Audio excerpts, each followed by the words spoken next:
Hello friends, எல்லோரும் எப்படி இருக்கீங்க? நல்லா இருக்கீங்களா? இன்றைக்கி நம்ம ஒரு ஐயர் வீட்டு சாம்பார் பவுடர் எப்படி பண்ணலான்றதை பார்க்கலாம்.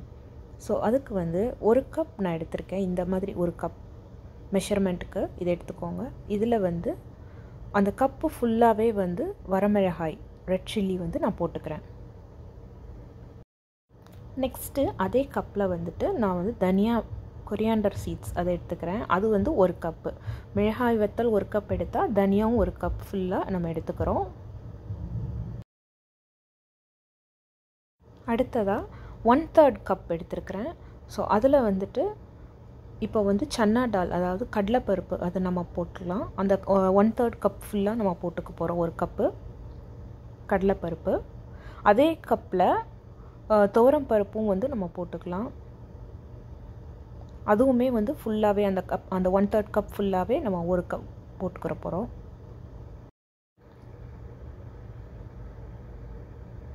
இப்போது இந்த 1/3 கப்பில் 2 ஸ்பூன் ஃபுல்லாக வெந்தயம் சேர்த்துக்கலாம்.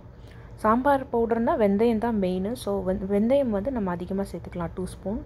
அதே 2 ஸ்பூன் சீரகம் சேர்த்துக்கலாம்.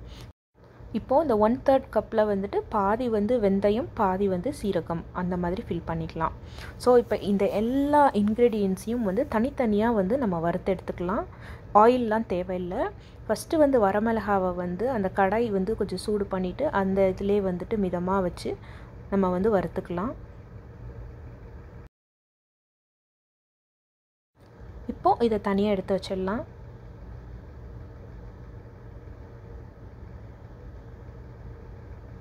நெக்ஸ்ட்டு நான் தனியா சேர்த்துக்கிறேன்.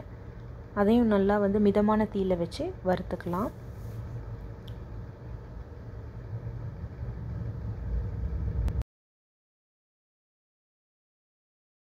நல்லா வறுபட்டுருச்சு. ஸோ இப்போ அதை தனியாக பிளேட்டில் வச்சுக்கிறேன். நெக்ஸ்ட்டு எல்லா பருப்பையும் ஆட் பண்ணி அதையும் நான் வறுத்துக்கிறேன்.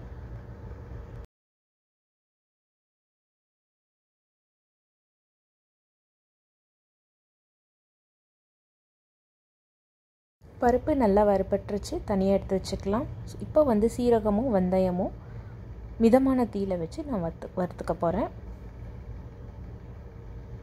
அவ்வளோதான். எல்லாமே ஆறுனதுக்கப்புறமா இந்த மாதிரி ஒரு மிக்ஸி ஜாரில் நம்ம எல்லாத்தையும் போட்டு பவுட்ரு பண்ணிக்கலாம். ஸோ ஃபஸ்ட்டு மிளகா வத்தல் போட்டு பவுட்ரு பண்ணிவிட்டு கொஞ்சம் கோர்ஸாக குறைன்னு அரைச்சிட்டு அதுக்கப்புறமா நம்ம மற்ற எல்லாத்தையும் சேர்த்து அரைச்சிக்கலாம். இப்போ மிளகாய் வத்தல் அரைச்சாச்சு. ஸோ அதுக்கப்புறமா எல்லா இன்க்ரீடியன்ஸையும் ஒவ்வொன்றா சேர்த்து மொத்தமாக கோர்ஸாக அரைச்சிக்க போகிறேன்.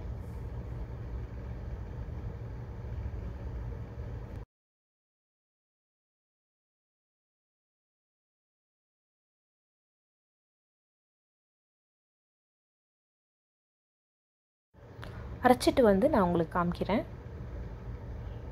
பாருங்கள், இந்த மாதிரி நான் அரைச்சிருக்கிறேன். இந்த பக்குவத்தில் தான் இருக்கணும். இந்த மாதிரி பவுடர் செஞ்சு நீங்கள் சாம்பார் வச்சுட்டு எப்படி இருந்ததுன்னு எனக்கு கமெண்ட்டில் சொல்லுங்கள்.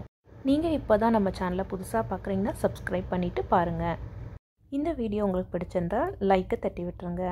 மறந்துடாமல் உங்கள் ஃப்ரெண்ட்ஸ்க்கும் ஷேர் பண்ணுங்கள். மீண்டும் நெக்ஸ்ட் ஒரு நல்ல ரெசிபியோடு உங்களை நான் சந்திக்கிறேன். Until then, bye from Evergreen in channel. Take care and bye.